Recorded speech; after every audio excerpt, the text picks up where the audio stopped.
Good morning, everyone. Welcome back to another interesting session of physics. In today's class, we have with us Mrs. Rama Kalyani, PGT Physics of Telangana Model School and Junior College, Pudur.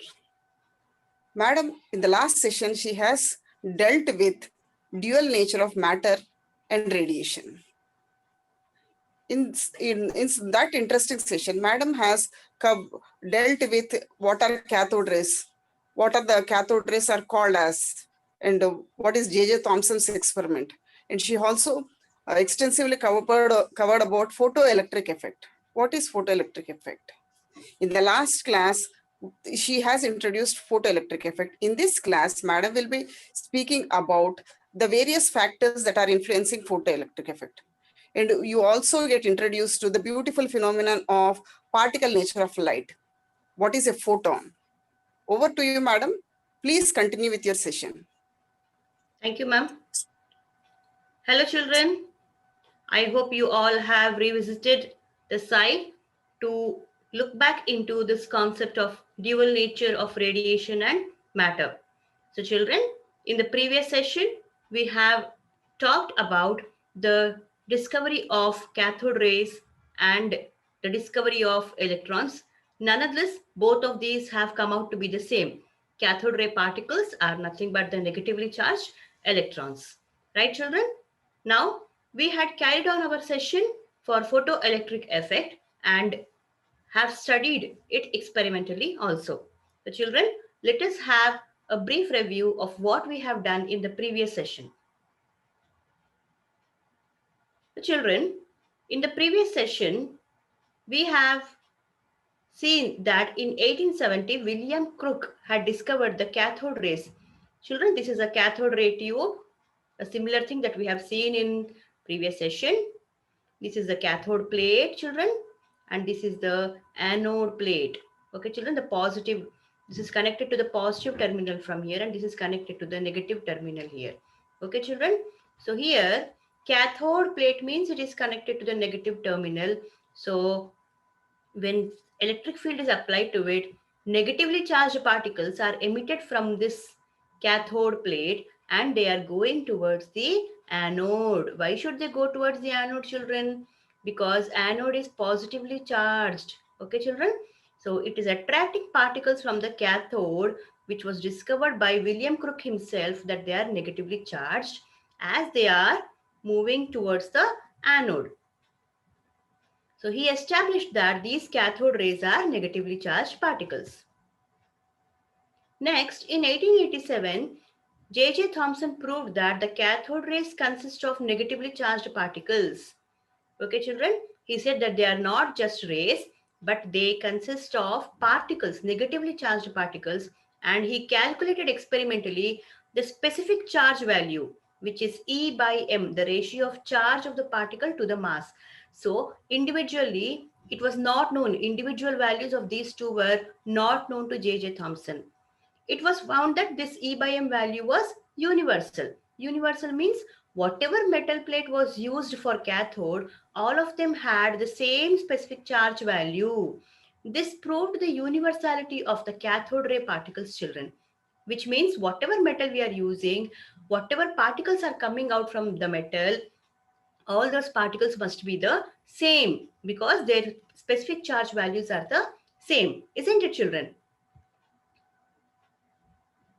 And then in some other experiments conducted by the likes of Henrik Hertz at the same period of time, it was noticed that when metals were irradiated with ultraviolet light, negatively charged particles which had the same E by M values were emitted from the cathode plate or the emitter plate. Okay, children?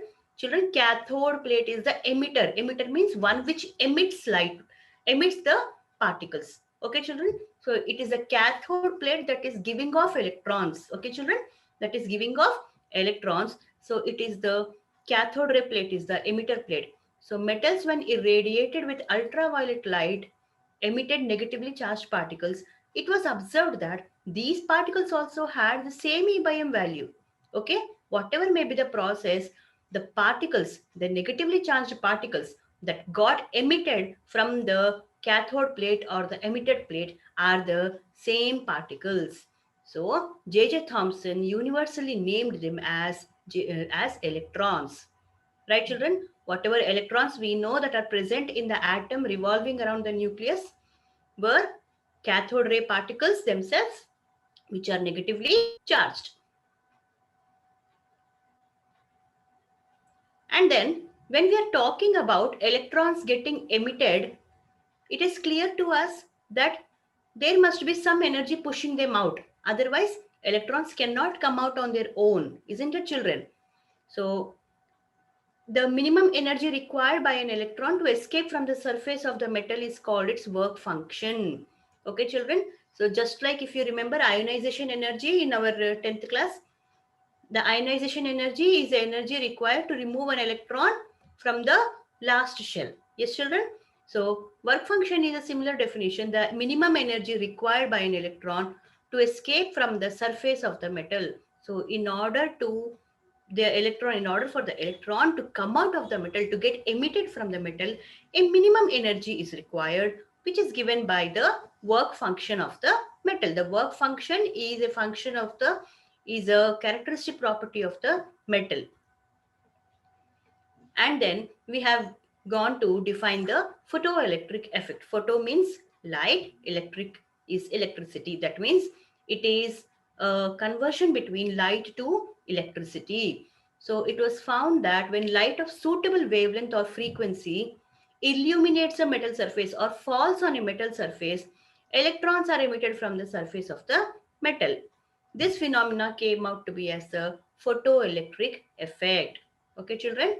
This came out to be as the photoelectric effect. This was observed by many scientists since the end of the 19th century, but more work and the actual mathematical work and experimental work was done by Einstein on photoelectric effect. The threshold frequency. So, does metal give off electrons for any frequency of light? Then the answer is no, children, that we have seen. We should be giving a minimum frequency of radiation. Minimum frequency, children, relates to minimum energy. Okay, children, energy and frequency are directly related. So a minimum frequency of incident radiation for which the photoelectric effect occurs is called the threshold frequency. Below the threshold frequency, photoelectric effect cannot be observed. Okay, children? So whatever metal we are taking, it should be illuminated by a sufficient energy of radiation or a sufficient frequency of radiation. That minimum value is called as the threshold frequency. It depends upon the nature of the material of the emitter plate. Okay, children? For some metals, a small frequency is sufficient. For some metals, high frequency of radiation is required. Okay? The maximum kinetic energy attained by the emitted electrons, photoelectrons, is proportional to the, you can see, children, h nu minus h nu naught is proportional to the frequency of the incident radiation and also on the work function. This will be h nu naught will be the work function. So the maximum kinetic energy is equal to h nu minus h nu naught. Okay, children, we will be establishing and talking more about this equation in today's session. So children, now let us see what we are going to learn in today's class. We are going to see the experimental observations in photoelectric effect, make an emphasis about them, effect of intensity of light on photoelectric effect of potential on photoelectric effect, saturation current, stopping potential, two important terms that we are going to discuss, and effect of frequency of incident light on stopping potential. Next, we will see the laws of photoelectric equation, Einstein's photoelectric equation, and energy as a quantum of radiation, the particle nature of light, that is nothing but the photon. Already we had an introduction of photon in the previous class. In today's class, we are going to elaborate about it, and then we'll solve some numerical problems. Now, children, we are going to first learn about the effect of intensity of light on the photocurrent. Okay, children.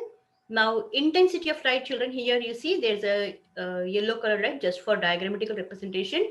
This is falling on the cathode plate. Here, negative sign is there, children. This is falling on the cathode plate and some number of electrons are emitted and moving towards the anode plate. Okay, children. Now, if the intensity of this light ray is increased, intensity increase means it has to be more bright. Okay, children. If the intensity of this light ray is increased, then more number of electrons will be moving towards the anode in a given unit of time. Okay, children. So more number of electrons per time means more current will be produced. This current is photocurrent, which will start flowing in the circuit. Isn't it, children? So what is the reason here? More number of higher the intensity means more number of photons are emitted per unit area. Isn't it, children? Higher intensity means more number of photons. That is what intensity means. Intensity of light means. So if you remember in our waves chapter, we have learned that intensity is directly proportional to amplitude square. Okay, children, here amplitude here indicates the number of photons emitted per unit area. Okay, so when this light is incident with number of photons, more number of photons, then more number of electrons will be emitted and will be reaching the anode, which gives rise to more photocurrent. So that is how we say that intensity and photocurrent have a linear variation. The collector A is maintained at a positive potential. Always it has to be maintained at a positive potential, children, in order to get a good photocurrent, because if it is positive, only then electrons will be fastly attracted to it. Frequency of the incident radiation and the accelerating potential are constant. Now the frequency of this radiation. Okay, children, intensity is changing, but frequency is not. Both are different things, children. Okay, intensity and frequency are different things. So we are keeping the frequency constant and this potential we are keeping constant. Accelerating potential we are keeping constant, but intensity will be changing. Photocurrent increases linearly with the intensity of the radiation. So children, you look at this graph here, intensity of light on the x-axis and photoelectric current on the y-axis. It changes linearly, which means it's a straight line graph, children. It changes linearly.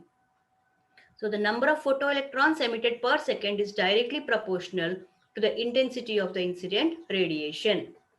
So here we have to understand that the photoelectric current is directly proportional to the intensity of light, which is giving rise to this straight line.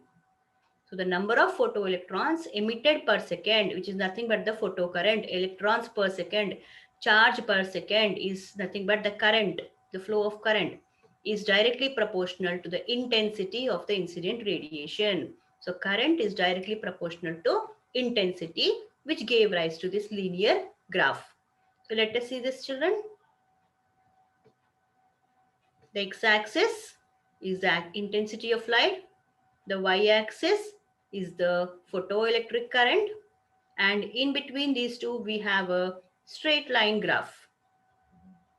The intensity of light is number of photons per unit area. Intensity is defined as the number of photons per unit area. And higher the intensity, more number of photons are generated. Now in this thing, we are going to see the variation of photocurrent with potential. In the previous thing, we have kept potential constant. Now we are going to vary the accelerating potential. So firstly, we will keep the potential at 0. Collector potential at 0. Okay. That means we are not giving any potential to it. The anode potential, that is the plus potential, the collector plate. Okay, children. The anode plate or the collector plate is kept at 0 potential. Okay. Now, what is happening if you keep it at 0 potential? There is nothing like positivity to it. It is at 0 potential.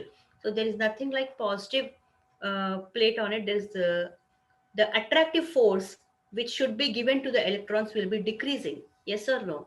So the attractive force between the electrons and the anode plate will be reduced here, and only those electrons which are highly energetic, which are emitted with a very high kinetic energy, will reach the anode plate. Understood, children? Because why are the electrons moving towards the anode? We understood this because anode is positively charged. It is kept at positive potential.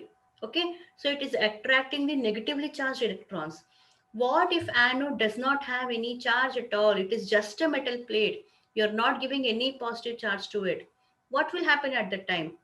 At the time, it is not able to attract by itself. It is not able to attract the photoelectrons by itself, but a few electrons that have very high kinetic energy or that are emitted with large velocities are emitted from the are attracted towards the anode. They reach the anode, and hence a photocurrent will be established. A small value of photocurrent will be established for a very small time. Now, let us look at the second case where the collector is given a positive accelerating potential. Positive accelerating potential means the collector plate is kept at positive potential with respect to the emitter plate, with respect to C, right? And accelerating potential, continuously the speed of the electrons is accelerated. Okay, children? So here collector A is kept at some positive accelerating potential. In this case, when C is illuminated with light of fixed frequency and intensity, so we are changing the potential and keeping intensity and frequency both constant. Okay, we have kept the frequency of light constant and we have kept the intensity I1 also constant. The positive potential A is varied and photocurrent increases with increase in A. Okay, children. Now, we have already seen in the first case, what is happening when intensity increases, photocurrent increases. Okay. So for some fixed frequency, we have some amount of increase in the current, right, children? Now, as a potential is increasing, again, we are observing some current is increasing. Okay. But at a certain value of A, all the emitted electrons are collected by A and the photocurrent becomes maximum. Now what is happening, children? A point is reached where the current cannot be increased further. You may keep on increasing the potential, but the current has reached a point where it cannot increase further. What could be the reason? Reason is simple, children.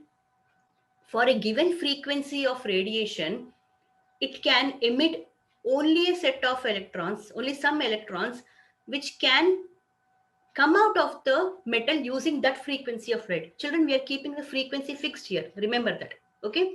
So for that frequency of light, whatever number of electrons could have been emitted, all of them are emitted and photocurrent is produced already. Right. Now, there are no more electrons which can take the energy, and emit outside and get out of the metal plate. Okay, children. There must be free electrons, but they might be needing more frequency of radiation, which is not given presently.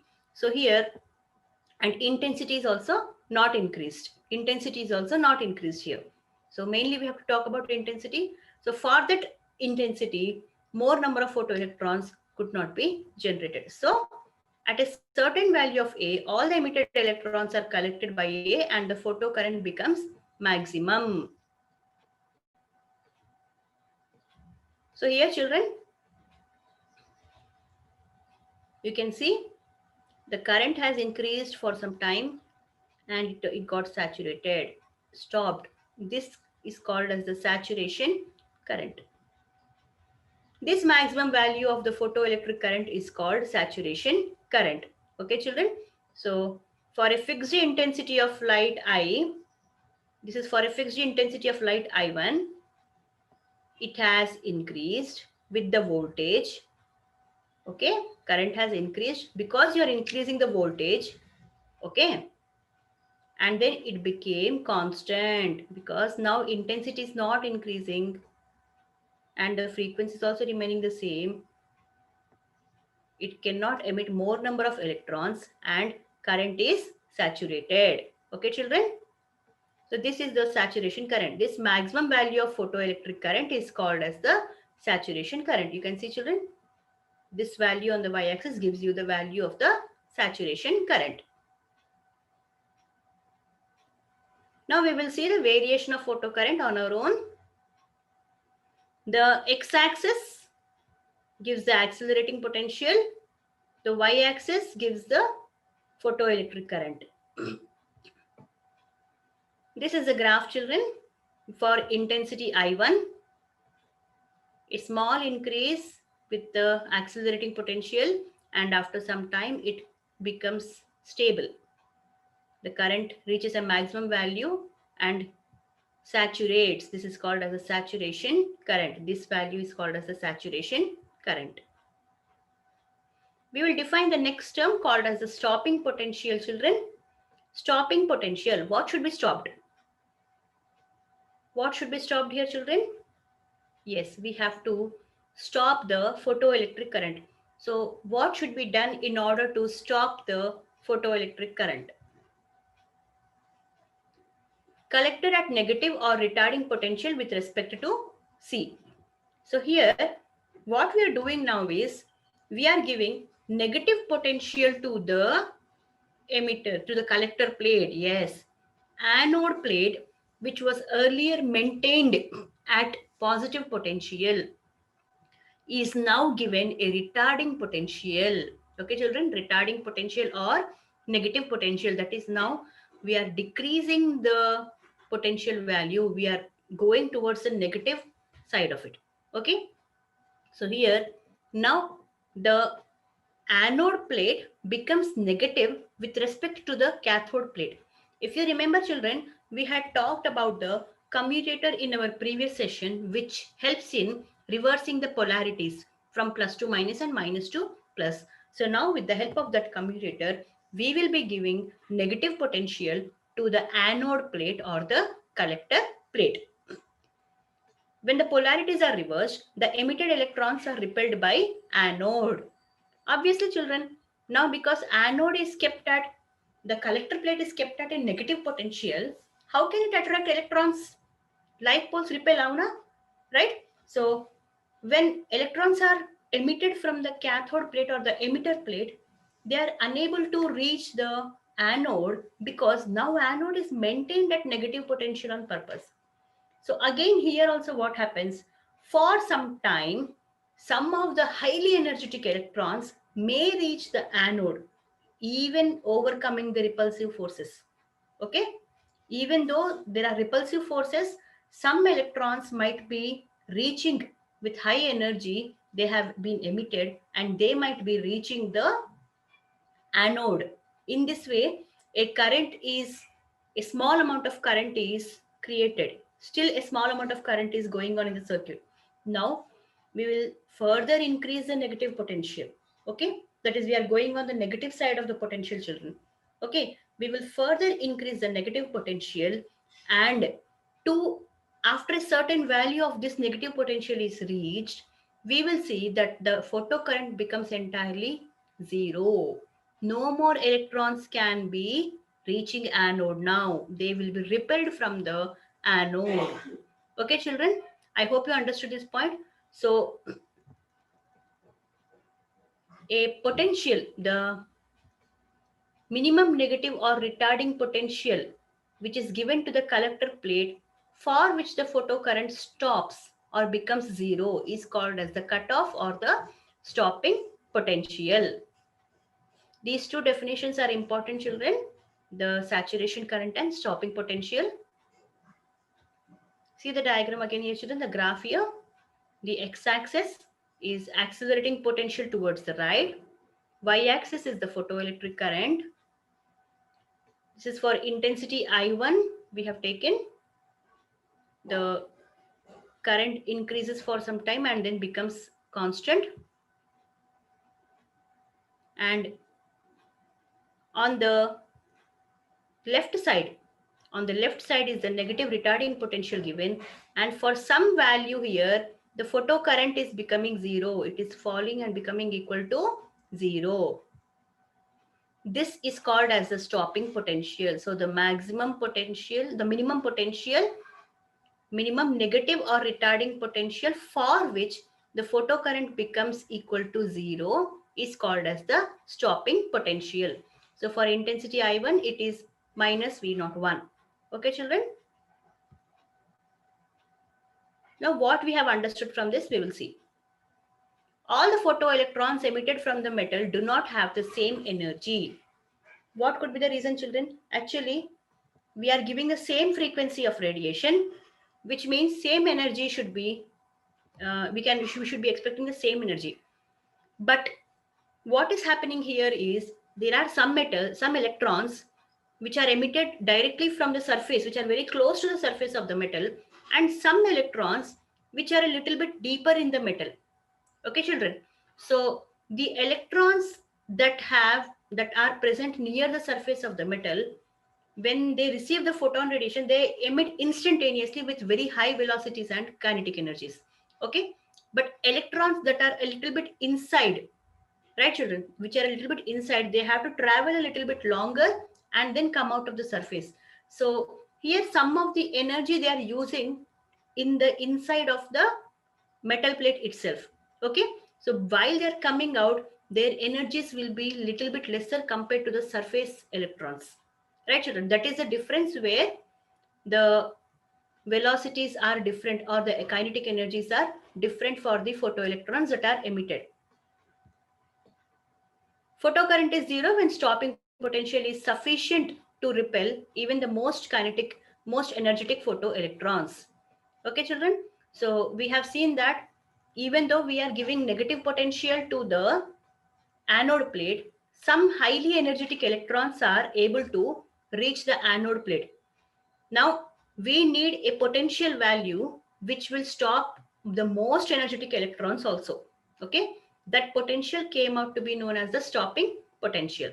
So which means that there should be a relation between the stopping potential and the maximum kinetic energy of the electrons, which is given by K max is equal to EV naught. K max is equal to EV naught. The maximum kinetic energy is given by EV naught, where E is the electron charge and V naught is the stopping potential. Already we have seen K max is equals to H into nu minus nu naught. Okay, children? This is a very important equation in this topic. We are going to use this equation and again for discussions. Now, children, in this entire thing, we have taken only intensity of light of only one intensity. What will happen if I increase the intensity of radiation? What do we expect, children? Yes, we know as the intensity of radiation increases, photocurrent also increases, right? So if the experiment is repeated with incident radiation of the same frequency, but higher intensities, we are not changing the frequency, children. We are just changing the intensity. Saturation currents have higher values for higher intensities. So the saturation current will be reached for these also. If you increase the intensity, what is happening? Increase the intensity, increase the positive potential. Again, saturation current will be reached because you are increasing the potential. Saturation current will be reached at some point. But for higher intensity of radiation, the saturation current value will also be increasing. Okay. More number of electrons will be emitted per second. Current increases because for intensity, more number of electrons, more number of photons, more number of electrons are emitted. But stopping potential remains the same. Okay, children? Stopping potential remains the same because we are not increasing the frequency. Stopping potential depends upon kinetic energy. Kinetic energy depends upon the frequency. Okay? It is the reason, children. EV naught is equal to H nu minus H nu naught. This we have seen in the previous slide. EV naught, the stopping potential, is equals to H nu minus H nu naught, or H into nu minus nu naught. You can see here, children, there is no question of intensity here. Yes or no? So therefore, we can say that if you increase the intensity, stopping potential will not be affected. It will remain same because stopping potential depends on what? It depends upon the frequency. Okay, it depends upon the frequency, but not on the intensity of the radiation. So children, if we have three different intensities, I1, I2 and I3, you can see there are three different values of saturation currents individually for all the three. Okay children, but the stopping potential is the same, minus V naught for all three of them. Right children?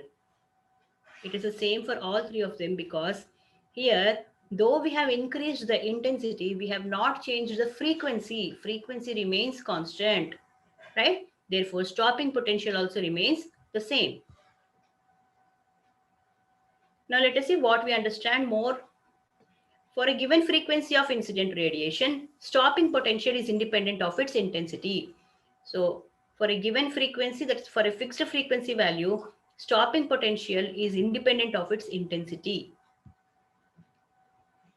As the equation we said, EV naught is equals to h nu minus phi naught.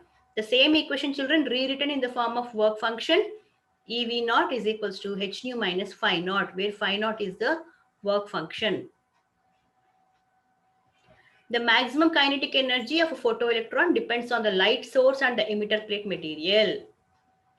The maximum kinetic energy with which the electrons are emitted, children, it depends upon the emitter plate material, which talks about the work function. H nu naught is nothing but phi naught, the work function, and the intensity of the frequency of the incident radiation. The frequency of the incident radiation, but not on the intensity. In the equation also, you see, children, we have work function h nu naught, we have the intensity, we have the frequency of the incident radiation nu, but we do not have intensity anywhere. So the maximum kinetic energy of the electrons depends on the frequency of the incident radiation and the emitter plate material, that is the work function of the material, but not on the intensity of incident radiation. The next case we will see, children, is the effect of frequency on stopping potential. That is how the variation in frequency. Till now, we have kept frequency constant, isn't it, children? Now, if we change the frequency of the radiation, if we increase the frequency of the incident radiation, how is stopping potential going to behave? Is it the same or is it going to change? Now here, in this case, we will keep the incident radiation intensity constant. Previously, we kept frequency constant and intensity was increased. Now, we will keep intensity constant and frequency will be varied. What do we expect from these children? Incident radiation is kept constant means there will not be any increase in the photons. Okay, there will not be any increase in the number of photons. Hence, there will not be any increase in the number of photoelectrons, which means what? According to this, only you have to tell that the saturation current should be maintained constant, even if you increase the frequency. Let us see if this is happening or not. Yes, saturation current is the same for all frequencies when the intensity is fixed, because if you increase the frequency, it will show its effect on kinetic energy or stopping potential. We have seen that kinetic energy depends upon frequency. Stopping potential depends upon frequency, but they do not depend upon intensity. Similarly, photocurrent depends upon intensity, but photocurrent does not depend upon frequency. Okay, but so saturation current is the same for all frequencies when the intensity is fixed. Stopping potentials are different for different values of frequency. Let us understand this graphically, children. So we have the x-axis and the y-axis. On the x-axis towards the right, we have the accelerating potential. Towards the left, we have the retarding potential. And on the y-axis, we have the photoelectric current. Now, children, this is a red colored light I have taken on purpose to denote that it is a light radiation of small frequency, nu 1. Okay, we have taken nu 1. We know that red colored light is a low frequency light, higher wavelength but low frequency light. Okay, children. So this is the saturation current. Some number of photons are created, increased, and at certain point, saturation point is reached. Okay, children. Now, I am going to increase the frequency. Okay, we are going to increase the frequency. Okay, children, let us talk about this. Stopping potential for the red colored light, V01. Okay, minus indicates it is on the negative x-axis, but we are going to strictly take the magnitude, consider the magnitude only. Okay, children. Okay, now a little bit higher frequency compared to the red colored light is the green colored light. We know compared to red colored light, green color has higher frequency. Here also photocurrent increases for some time and then saturates.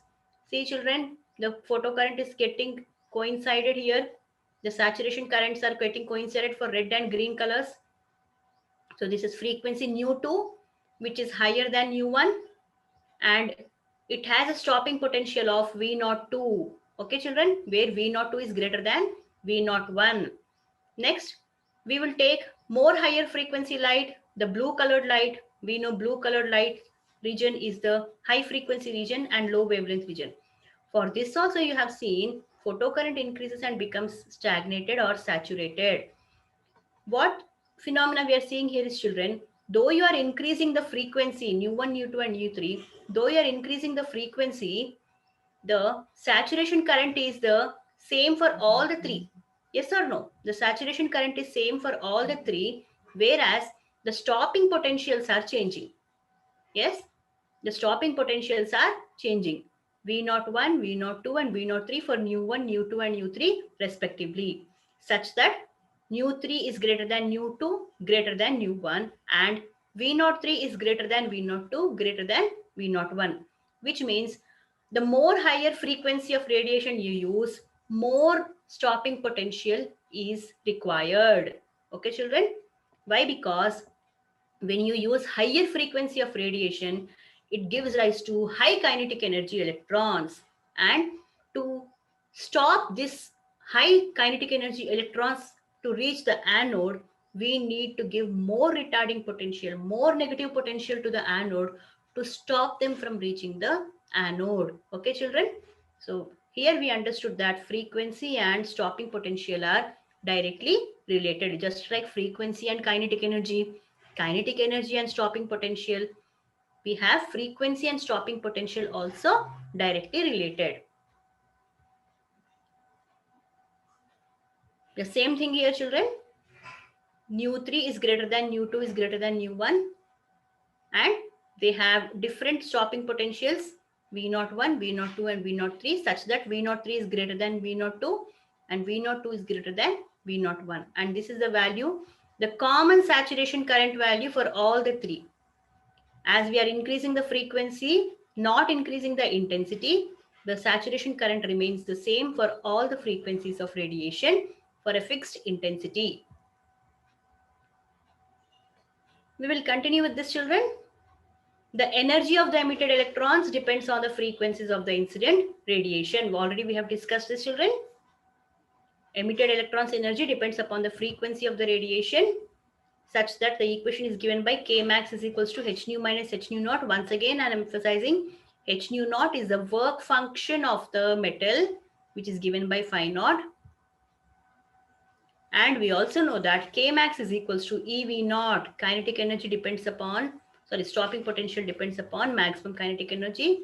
And this maximum kinetic energy again is a function of the frequency of the incident radiation. So that stopping potential is equals to h nu minus h nu naught, which means we have to understand that if the frequency of the incident radiation is high, then more stopping potential is required to stop the electrons, to make the photocurrent as zero. This is a graph children between frequency of the incident radiation and the stopping potential. So here on the x-axis we have taken the frequency of the incident radiation, and on the y-axis we have the stopping potential. Right children? So we have seen, let us take for metal plate A, this one, the first graph. For some value there is no need of any, the frequency is increasing but there is no stopping potential children. The reason is simple here, for this value of frequency there are no photoelectrons emitted, right? This is nothing but a threshold frequency children, yes or no? For the threshold frequency, till the threshold frequency is reached, there are no photoelectrons emitted. Okay.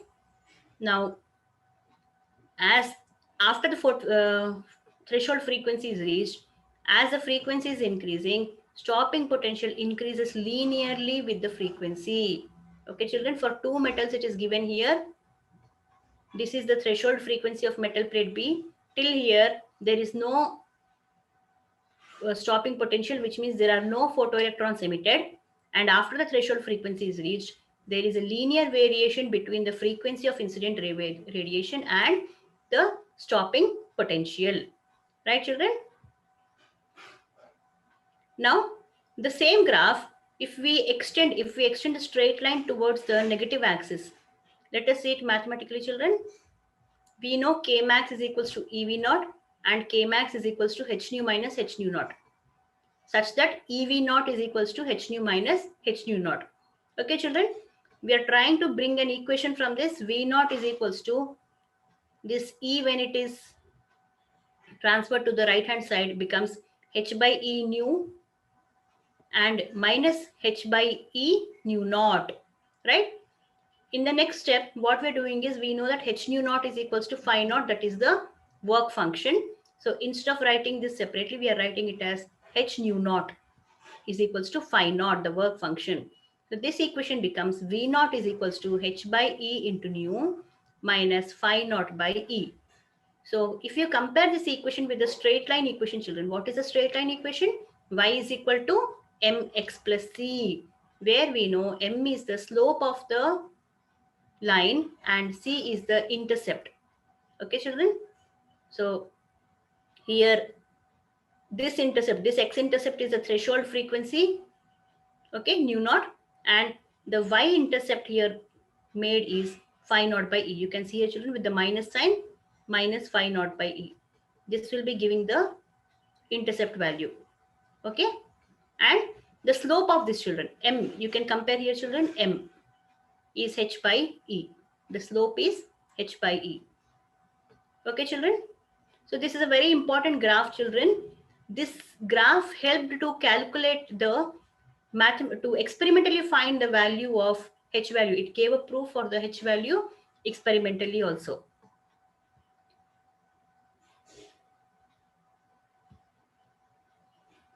The stopping potential varies linearly with the frequency of the incident radiation. This we have seen, children. Stopping potential will increase linearly with the frequency of the incident radiation. So such that stopping potential is directly proportional to the frequency of the incident radiation. And then we have seen that there exists a minimum cutoff frequency nu naught for which the stopping potential is 0. There we have seen in the graph, children, for some value of nu, there was no stopping potential, because we know that for lower frequencies, for a minimum amount of frequency, till a minimum amount of frequency is reached, there are no photoelectrons. So if there are no photoelectrons, there is no question of stopping potential, right? So there exists a minimum cutoff frequency for which the stopping potential is 0. This is nothing but the threshold frequency. Okay, children, this is nothing but the threshold frequency. There are some other parameters affecting the photocurrent, children. Different photosensitive materials respond differently to the same frequencies of light. So materials are different, children. Some materials are sensitive and some materials are not very photosensitive. So for the same frequency of radiation, some materials may be able to emit photoelectrons, but some may not be able to emit. For example, selenium is very sensitive compared to other metals like zinc and copper. And then ultraviolet light gives rise to photoelectric effect in copper, while green or red light does not. So we need ultraviolet light to cause photoelectric effect in copper, because copper cannot give rise to photoelectric effect for green or red light. Green or red light, a visible radiation is sufficient for the alkali metals like sodium and potassium to cause photoelectric effect. But for metals like copper and zinc, we need ultraviolet light. Okay, children, just see the diagram here, children. Let us assume these are the same metal. This is the same metal. The red colored light, which is of higher wavelength but we know lower frequency, it could not cause any photoelectric effect because the frequency of the red light is not sufficient. Next, we have the green colored light. You can see that the electrons are emitted, just emitted from the metal surface. Okay. And here this indicates for the blue colored light, which is coming with a very high frequency, incident with a very high frequency, the electrons are emitted with high speeds. The diagram wants to say that the electrons are here emitted with very, very high frequencies. Okay, children. So I hope you, with very high speeds, I hope you understood the diagram representation here, children. Very low frequency, no photoelectrons, no photoelectric effect. A little bit higher frequency, just photoelectric effect started, but the speed of the electrons might be very, very less. The energy is very less. High frequency of radiation, electrons emitted with high velocities or high energies. Understood this, children? These are the other parameters affecting the photocurrent. Now, whatever we have seen in these studies of the experiment, we will write them in few points, that is the laws of the photoelectric emission. Photoelectric emission cannot take place for incident radiation of frequency below the threshold frequency. This we know, children. We need a minimum frequency of radiation so that photoelectric effect starts. This is called as the threshold frequency. For nu greater than nu naught, that is incident frequency greater than the threshold frequency, the photoelectric effect is directly proportional to the intensity of incident radiation till a saturation current is reached. So for nu greater than nu naught, K max, that is the maximum kinetic energy, is proportional to the frequency of the incident radiation. The photoelectric emission is an instantaneous process. The time interval between the falling of radiation and ejection of electrons is of the order of 10 power minus 9 second. So the photon, the radiation is coming, hitting the cathode, electrons are emitted. Okay, children? All this takes a time of 10 power minus 9, the order of 10 power minus 9 seconds only. That is a nanosecond. Within a nanosecond, this process is completed, children. The light falling on cathode and the electron getting emitted. Okay, so it is a very instantaneous process where we cannot observe a time lapse, children. We cannot observe the time lapse. It occurs immediately. Okay, children. Children, you can think about your bulbs and lights at home. These days we are having these fluorescent lights. The moment you put the switch on, it starts glowing. Okay, just think about it, children. There is no time lapse in between putting on the switch and the bulb started to glow. Okay, so that is how it is happening. Within no time, electrons are emitted.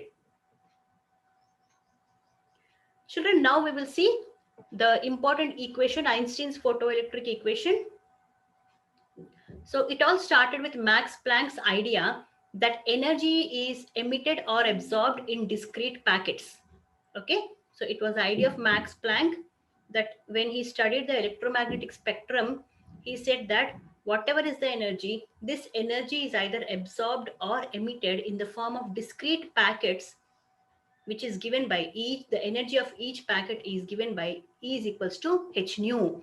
And if it is having higher energy, then it should be 2h nu, 3h nu, 4h nu, nh nu. This is called quantization of energy, children. It should be in the steps of integral multiples of h nu. It cannot take middle values like 2.5 h nu, 1.7 h nu. Such values do not exist for energy. So this is called quantization of energy, which was proposed by Max Planck, children. Okay. So E is equals to h nu. In this unit of energy only, energy is either emitted or absorbed, where h is Planck's constant given by 6.62 into 10 power minus 34 joule second. So now, then why should we talk about Einstein here? Children, it is Einstein's idea which he took from Planck that if this is true for energy, then light is also a form of energy. Okay, children. So if light is giving out particles instantaneously without any time lapse, this photoelectric effect is taking place without any time lapse, which means that light should also be considered as some quantum of energy. Okay, so Einstein took this idea from Max Planck that E is equals to h nu can be applied to light also. Why not? Why shouldn't we apply it to light also? So Einstein came up with the idea that light radiation is also emitted and absorbed in terms of discrete quantum of light. Okay, children. So once again, there we are seeing discrete quantum means what, children? They are like behaving like individual packets, okay, which is nothing but individual particles. Once again, it is the rise of the particle nature of light, children. Each quantum of light is called a photon. A photon is a particle, light particle. Energy of each photon is given by E is equals to h nu. Okay, children.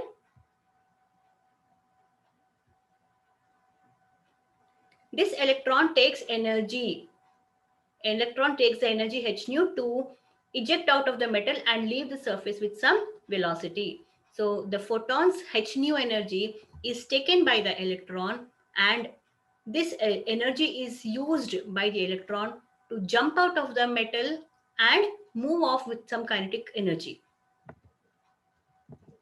So this is the equation, children. E is equals to h nu, which is also given by phi naught plus half mv square max. Try to understand, children. H nu is the energy of the photon given to the electron. What is the electron doing? First, it has to come out of the metal surface. For that, work function. The energy required is work function. And the remaining amount it is using as the kinetic energy. The remaining amount of energy which is left over with h nu, it is converting as kinetic energy and moving away from the cathode plate or the metal plate. Where phi naught we know is the work function of the metal, and half mv square, we know kinetic energy formula is what, children? Half mv square. So maximum velocity, it tries to move away with maximum velocity. So we are writing it as half mv max square. This is the maximum kinetic energy of the photoelectron. So here in this equation, I can write K max, maximum kinetic energy is half mv square max. In terms of this maximum kinetic energy, this will be h nu minus phi naught. We have come to the same equation, children. Yes or no? We have come to the same previous equation. K max is equals to h nu minus phi naught. This phi naught is the work function given by h nu naught. So we will rewrite the equation as the maximum kinetic energy is equals to, that is half mv max square is equals to h nu minus h nu naught, which is again written as h of nu minus nu naught. This equation is called as Einstein's photoelectric equation. Understood, children? The same equation we are writing in terms of the formula of kinetic energy. This is called as Einstein's photoelectric equation. Let us have a small discussion about this, children, about this equation. If nu is less than nu naught, what will happen here? If nu is less than nu naught, this will become a negative value. If this becomes a negative value, V max square is equal to a negative number. Okay, children. So square root of a negative number is imaginary, which simply says that photoelectric emission is not possible. Right, children? Now, if nu is greater than nu naught, photoelectric emission becomes possible because this will become a positive value. This becoming a positive value indicates that there will be photoelectric emission will take place and the electrons will move with some maximum kinetic energy. And suppose, children, if nu is equal to nu naught, what will happen? Suppose we have nu is equals to nu naught, then right hand side will become equal to 0, isn't it? Which means the maximum kinetic energy of the electrons becomes equal to 0. In this case, what is happening is the electron will just come out of the metal surface and stay there. It will not move. It will not gain any kinetic energy. Okay. It will just remain in its place, right?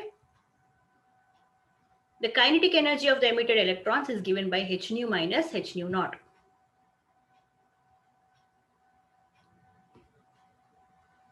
Children, we know this important formula. C is equals to nu lambda, where C is the velocity of light, nu is the frequency of radiation, and lambda is the wavelength of light. This we can write again as C by lambda is equals to nu. Okay, just C by lambda is equals to nu. We are substituting C by lambda in place of nu here. so that we have an equation in terms of wavelength also. So half mv max square is equals to, instead of h nu, we are writing as hc by lambda minus phi naught. We know phi naught is what, children? H nu naught. So instead of h nu naught, I'm writing as c by lambda naught. Okay. Nu is equals to c by lambda. Nu naught is equals to c by lambda naught. So I can write the maximum kinetic energy is equals to hc by lambda minus hc by lambda naught. So small wavelength, more kinetic energy. Okay, children? Small wavelength, blue color light has small wavelength and more kinetic energy. More wavelength, red color light has more wavelength, less kinetic energy. Okay, children? So small wavelength light will give rise to more kinetic energy of the electrons, whereas big wavelength of light will give rise to small kinetic energy. You can see there is inverse relation here. Lambda is in the denominator on the right hand side, so there is an inverse relation. Children, now we will discuss more points about photon. So photoelectric effect gave this proof that light behaves, radiation behaves in terms of particles. When Einstein came up with his idea that if energy is quantized, if energy is absorbed or emitted in terms of packets, then light is also energy, isn't it? So light should also be having some quantum. Okay, it should also be absorbed and emitted in terms of some quantum. This quantum is named as, this unit is named as photon. Okay.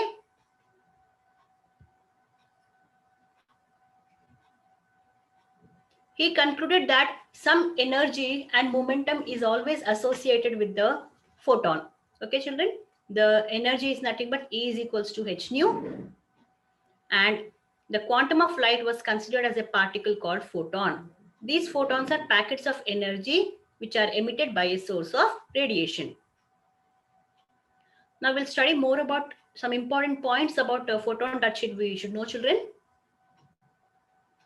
So when light is interacting with matter, it is behaving as if it is made up of particles.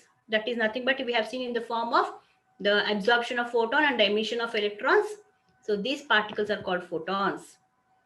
All photons of a particular frequency and wavelength have the same energy. Okay, children? So photons of fixed frequency or fixed wavelength have the same energy. E is equals to h nu. As we have seen, nu we can write as c by lambda.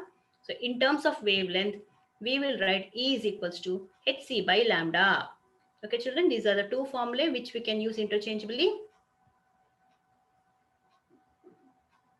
Another important aspect of a photon, children. In a photon-electron collision, total energy and total momentum are conserved, but the number of photons may not be conserved. Here, children, we are talking on one side about the conservation of energy and momentum. Okay, children, already in your first year, you might have learned about the conservation of energy and momentum. Yes, but here we are talking the number of photons may not be conserved. Okay, children. Children, in the process of collision, there is always a possibility that these particles, these subatomic particles, will emit light in various interactions, which gives rise to more number of photons.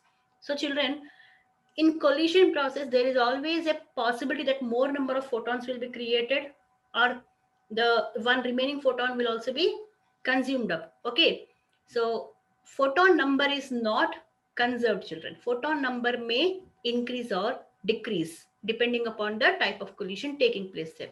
Okay, children, look at this diagram carefully. Unlike the previous one, here we are seeing that an incident X-ray, it is also a light electromagnetic radiation, children. It is incident on an electron and the electron is repelled. And again, a photon, if you observe, children, it is a little bit longer in wavelength, which means smaller frequency is again given back. Yes, children? What could be the reason, children? See, children, here conservation of energy is taking place. When an incident photon hits the electron, there is an interaction, exchange of energy between these two. That means some amount of energy of the photon is given to the electron to move away from its place. The electron has gained kinetic energy, which it took from the photon and it left the place. Okay, children, it jumped out of its place. And with the remaining energy, the photon is again scattered back. The photon is again scattered. This is called as a scattered photon, children, which has a lesser energy compared to the incident radiation. So this is from the Compton effect, children, and this is called as the Compton recoil of the electron.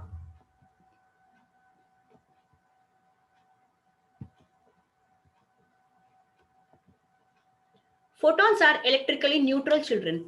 They are not deflected by electric or magnetic fields. Unlike charged particles like electrons or positive ions, these are deflected by the electric and magnetic fields. But photons are massless and chargeless particles which cannot be deflected by electric or magnetic fields. The rest mass of a photon is zero. That is, if you consider, if you can assume that a photon can be at rest, then its rest mass is zero. Okay, it's a massless particle. But here, as we are considering them to be a continuously moving particle and they're causing interaction, they're causing collision, they're causing the electron to move from their place with some energy, we are going to assign a kinetic mass to them. Einstein assigned a kinetic mass to the photon from his equation, E is equal to mc square. We know this, children, E is equal to mc square. So he took these two equations, E is equals to mc square and E is equals to h nu, and he gave this equation, children. The kinetic mass of a photon, m is equals to E by c square. E by c square. So E is equal to mc square, yes, children. From this, E by c square. E, from Planck's equation, we have E is equals to h nu. So m is written by h nu by c square. Once again, if in the place of nu, you substitute c by lambda, we are left with h by c lambda. Okay, children, you can use any of this formula depending upon the requirement. So m is equals to E by c square, h nu by c square, or h by c lambda is the kinetic mass of a photon, which was given by Einstein. Photons travel with the speed of light in vacuum. Of course, photons are what, children? They are the particles, okay? Light particles. Now we know light is also behaving in terms of particles which are nothing but photons. So they are moving along with the speed of light. Momentum of each photon is given by P is equals to E by C. Okay, children, P is equals to E by C. Here, E is h nu by C, or again we can write as h by lambda. This is important formula, children, we have to remember. Momentum is equals to h by lambda or h nu by C. Wavelength of photon changes with medium. So velocity of photon is different in different medium. We can relate this to refraction, children. Refraction of light. Yes, when light is moving from one medium to another medium, its velocity changes, yes or no? So therefore, wavelength of photon also changes with the change in the medium. So its velocity also changes. Photons travel in straight lines. Right, children? Like we know, light travels in a straight line. So photon also travels in straight lines. Children, now let us look at some numerical problems. A monochromatic source, monochromatic means light with a single color. It's not our white light, children, which has 7 colors. Monochromatic light is light with one color only. That is, you can take the example of sodium vapor lamp, which is yellow in color. A monochromatic source emitting light of wavelength 600 nanometers has a power output of 66 watts. Power output, energy by time is power output. Okay, children? Calculate the number of photons emitted by this source in 2 minutes. Okay, time is given 2 minutes. So what are the given values, children? We know Planck's constant is 6.6 into 10 power minus 34 joule second. C, velocity of light in vacuum 3 into 10 power 8 meter per second. And the wavelength is given by 600 nanometers, which is nothing but 600 into 10 power minus 9 meters.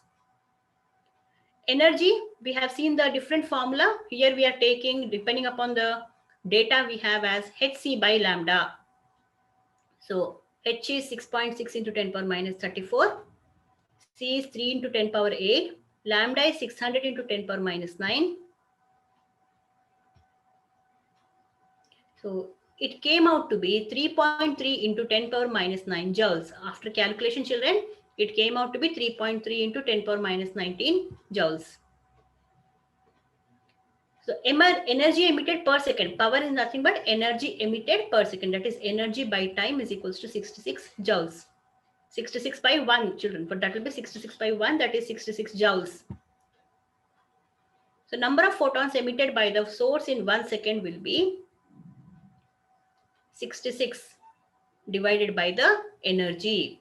Okay, the energy emitted in 1 second by the total energy, that is in 1 second this many number of photons were emitted, 2 into 10 to the power of 20. Now in 2 minutes, 2 minutes means how many, children? In 120 seconds. So it will be 2 into 10 power 20 into 2 into 60. So this will be 2.4 into 10 to the power of 22, children. Okay, so just look at the calculations and then we will go for the next problem. Light of wavelength 5000 angstrom falls on a photosensitive plate with work function 1.90 electron volts. So we are having a light of wavelength 5000 angstroms which falls on a plate whose work function is 1.90 electron volts. The energy of the photon in electron volts, we have to find out kinetic energy of the emitted photoelectrons and the stopping potential, where we know Planck's constant is again given by 6.62 into 10 to the power of minus 34 joule second. So take the calculation in, we have taken in single step, children. We know E is equals to hc by lambda. On substitution these values, 6.62 into 10 power minus 34, C is 3 into 10 power 8, angstrom is 10 power minus 10 units, children. So the total energy will be given by the total energy of the photon is given by 2.48 electron volts. This we have calculated in electron volts, children, not in joules. So kinetic energy we know is given by E minus phi naught. So it is 2.48 minus 1.90 electron volts. The maximum kinetic energy of the photoelectrons is 0.58 electron volts. And then V naught is a stopping potential. So V naught is equals to kinetic energy by E. Kinetic energy is 0.58 electron volts by E. This is equal to 0.58 volts. So the stopping potential is 0.58 volts. Another small problem, children. The photoelectric cutoff voltage in a certain experiment is 1.5 volts. What is the maximum kinetic energy of the photoelectrons emitted? Very simple, children. Potential is given as 1.5 volts. So maximum kinetic energy will be EV naught. So it is E into 1.5 volts. So maximum kinetic energy is 1.5 electron volts. If you have to calculate this in joules, then you have to substitute the value of E here. Okay, children, that is 1.6 into 10 power minus 19. Children, we have come to the end of this session. Let us have a fast review of what we have learned today. The photoelectric current increases linearly with intensity of incident radiation. When the positive potential is increased with respect to the emitter plate, current reaches a maximum value and stops. This is called as the saturation current. The negative potential for which the photocurrent becomes zero is called the stopping potential or cutoff potential. The kinetic energy of the emitted electrons is independent of the intensity of incident radiation. The kinetic energy of the emitted electrons is a function of the frequency of the incident radiation. Light is emitted or absorbed in quanta called as photons. Energy of photon is E is equals to h nu. Children, try to answer these questions. What is the effect of intensity of light and potential on photoelectric effect? Summarize the photon picture of electromagnetic radiation. What is Einstein's photoelectric equation? Explain the terms saturation current and stopping potential with the help of diagrams. And what is the energy associated in joules with a photon of wavelength 4000 angstrom? Try to solve these questions, children. You may post your doubts in the comments box. Thank you for today, children. In the next section, we are going to learn about another important concept, that is the wave nature of matter. We already know matter particles like electrons, they have particle nature. We are going to see their wave nature also, and the important concept of de Broglie wavelength. Thank you, children. madam. Keep learning.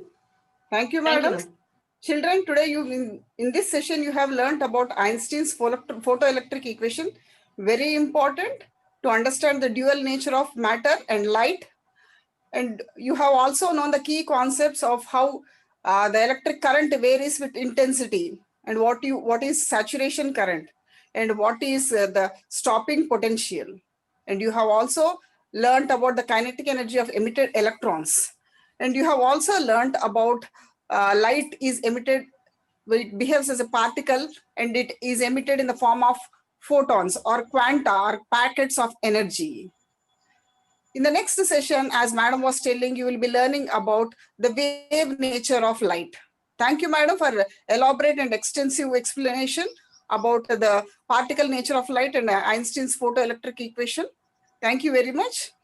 Children, Thank if you, you find any doubts or any kind of queries, you can address them in the comment section. Madam will be ready to answer all these things and solve the problems.